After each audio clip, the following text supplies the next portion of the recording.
this certain skin. So who do you like? Which draft do you like better, Wolf?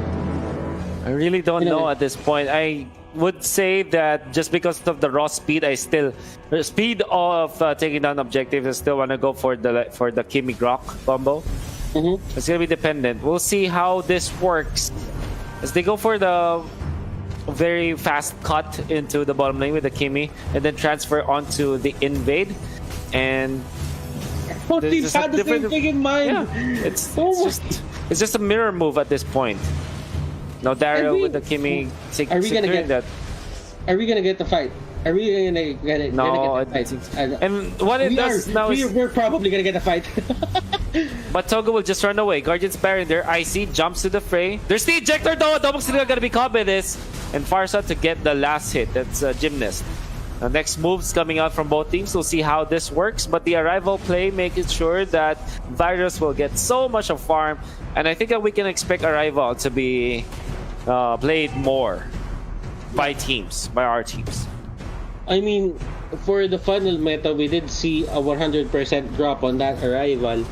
When in the first place, it was the go-to pick for MPL Season 4, if you remember that. That's right. But the thing about it is, the pacing of the game is kind of weird right now. Because you had this ultimate, or not really ultimate, but it's a very familiar tempo in which you get one item for your carry and you just go fight. Right now you don't get that. I mean, carry needs 2 items before he could fight. She could fight rather. So I'm getting used to it. I'm actually just getting used to it again right now.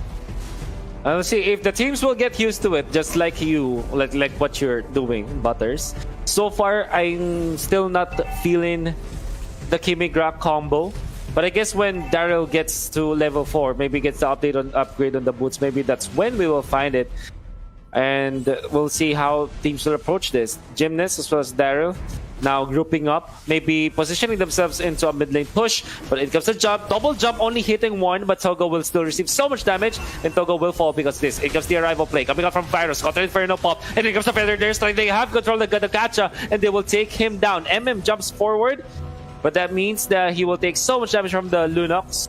They get away, so that's a 1-for-1 trade-off. Now gonna be favoring, I'd say, the Thams just because of XP. As well as Gymnast wants to control this buff, and they were able to get it. It comes the Farsa with the Feathered Airstrike, but it's gonna be stopped so easily. That means that they have denied the buff away from the Lunox this time. Maybe it's just that it's not Lunox's day, I guess, Butters. Yeah. When you pick Lunox, you just, don't give as much as importance to the early game, that early level phases like that 1, 2, 3 levels that you get. But you always get your spike at level 4. And I think for the funnel meta, that was the thing that you need to look at for the other heroes that weren't really picking the meta. They had a level 4 spike. But right now, on to the top lane, Ben Things is trying to go for the jump. Togo was prepared, and Togo will intercept that. And going back, I think that's the certain, mixture that the funnel meta left us with, is you can't have your power spike at level 3, or level 4. You need to get it at level 2. As long as you have your 2 skills, you can fight, you can get the pickups, and that's going to be perfect. And that's what Jawhead and the others bring, like Grok. Even Grok without the wild charge is still a scary hero. With the charge, finding the Lunox, but decides against this. They have resetted this crap going maybe away from Daryl. They keep their towers intact, their turrets intact. I think that's also important for PESO Esports now. Togo being a problem now. Ooh, go for Uzumaki. There's the wrap around. Uzumaki with a nice flicker away, but not gonna be enough as still has his own flicker to go up against it. Okay, let's guard this barrier. It's Austin Esports, but this is just a way for them to secure this turret take into the bottom.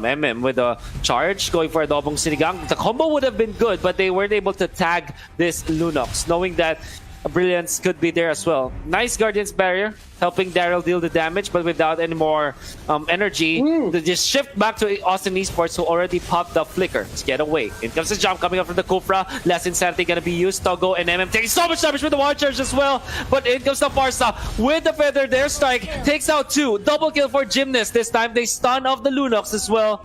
And the Adobong Sinigang will just have to back away. So in all of those engagements, Balders, only the supports died.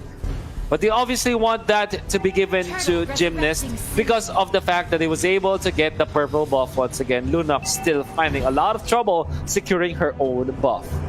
Imi making good use of that Mage Killer emblem talent that he got, and Carry, he is very low. He's very low profile right now. Like Icy is just staying there, not really moving at all. He's just trying to go for the farm, and this is where the pain happens. Contest on that farm. Icy here will go down, and wow, what a perfect setup for the side of AETHER Chix. They're now controlling the pacing of the game, and you wouldn't really ask for a better Kimmy Rock game than this. Yeah. And I think that they will try to invade this time the red buff or the orange buff. Adobong Sinigang is not ready for this. In comes the Feather Dare Strike going for Bentings, and they'll take out the Kufra. The buff, it's gonna belong to Adobong Sinigang at this point. Gives the Guardian's Barrier, not gonna land the mark. But with all of the members of PESO Esports parked in the top part of the map, Kimmy was able to freely take down a turret into the bottom lane, and maybe AETHER Chix can get more. The stunts, it will not connect. In comes the Feather Dare Strike. The delay will make it sure that the rest of PESO Esports will run away. But the Kimmy already took care of business in the bottom lane and into the mid lane as well. This is still Mage Killer Kimmy. So it deals so much damage. The War Charge onto Tuta! Just put in front of it. Daryl secures the triple kill, or maybe secures the 3 points. That's what I wanted to say, not a triple kill. A 3-pointer in the face. A 3-pointer. Yeah. On the side of Adobong Sinigang, and whoever picks the Lunox loses the game. I think this is what the meta is right now. Grok is pushing up top. Wow, this is the first time I'm seeing Grok just push a lane by himself. Virus, on the other hand, Uzumaki just controlling their own lanes. Feathered Airstrike will be used. Bentings locating that Farsa, but it wouldn't really matter because Gymnast just stops that Feathered Airstrike from even popping out, and no more outer turrets here for the side of TDRS. They are forced to hug their towers, and they are forced to get whatever farm that they could get out of this minions. They cannot have access on the jungle, and look at that, ejector will be used. Adobong Sinigang now alive. He will be trying to contest this, and all the lanes are getting shoved in the faces here on the side of TDRS. Okay, so it's still turtle time, 8 minutes 24 seconds, and the fact that MM tagged that turtle means that it will now completely belong to the Kimmy, free of charge. Gymnast and Togo though position around this orange buff. MM with the charge. Just back down for a little bit. I think that this is another invade coming out from AETHER Chix, denying that away from PESO Esports. Bottom lane, it's a little bit of pressure from Virus. MM makes it sure that PESO Esports will not overstep their bounds, positioning himself in that threatening position. Maximum charge already used. In comes the Tyrant's Revenge, jumping onto just one, but the Feather Dare Strike deals so much damage. In comes the last Insanity, but not gonna be enough. Zap stealing so much damage as well. Kufra down. Uzumaki will have to back down for this. Will dodge the rocket coming out from the Kimmy. Togo and Varus combining here in the mid lane with Daryl to make it sure that the inhibitor will fall. With 2 members down for PESO Esports, this is a very unlikely defense from the red side. Gymnast and Daryl onto the top lane. They are just trying to push the turrets. Anti will be used, and that is the judgment from the air as the Feathered Airstrike will connect. There is a stun that's going to happen, and that will set up that pick-off on Adobong Sinigang. Not really the best game from him, but NXP, AETHER Chix rather, I'm really getting confused by their name. But MM on the other hand, they are just waiting for the right pickoffs or the right initiations, they've been doing a really great job alongside Togo. And you know what? It might not be always on point in the target department, but you have to really look at their composition. They can burst down anyone that they want on the side of PDRS.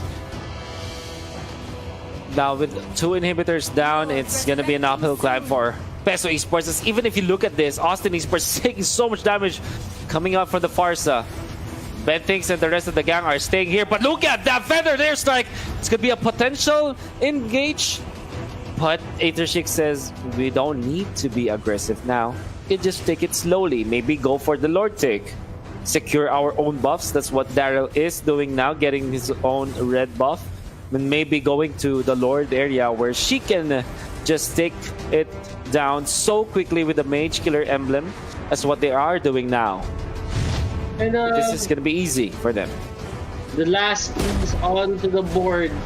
This could mean the end for the side of TDRS and the upper bracket. They will probably go to the lower bracket if they secure this, but Icy and the others, they can still fight this. Look at Icy. You have to give some credit to this guy. He only died one time. This whole match. Oh, Luno! Everything in front of him is crumbling. The Feather Airstrike. Uzumaki pops the ultimate, but this is just for defensive purposes. Now Austin Esports jumps in there, but only to receive so much damage coming off from AETHER CHIX. Togo jumps forward, Feathered Airstrike used once again. There's the Avatar of the Guardian, there's the control, but the damage is just way too much from the Kimi. They'll take out 2 more members, including the carry, and Uzumaki the one to only defend now. Gonna be juggled by the rest of AETHER CHIX, but it won't matter in the end, as the base now is in shambles. AETHER CHIX to secure this series 2-1. To be really honest with you, I think we are back to our regular scheduled programming for MLBB.